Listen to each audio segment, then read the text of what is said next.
సమాధుల పండుగ ఇచ్చేయమని బైబిల్లో లేదు. అయినా సరే సమాధులను కడిగి పువ్వులు కొవ్వొత్తులతో అలంకరిస్తున్నారు.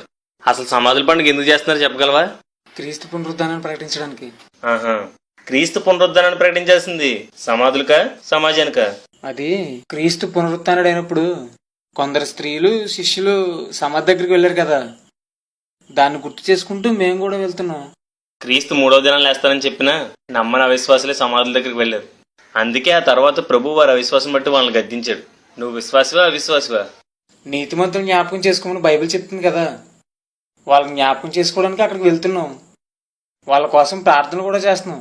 చనిపోయిన వారిని జ్ఞాపకం చేసుకోవడానికి సమాధుల దగ్గరికి వెళ్ళాలా? పైగా ఆ రోజే ఎందుకు వెళ్ళాలి?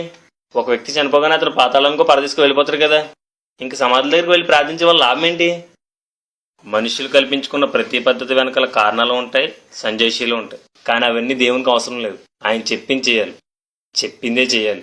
సమాధుల పండుగ అనేది చైనాలోని తైజో అనే విగ్రహాన్ని పూజించే ఫ్లోట్ మతస్థులు జరుపుకునే పండుగ. దాన్ని క్రీస్తు శకం 420లో ఆర్సీఎం వారి సంఘంలోని ప్రవేశపెట్టారు.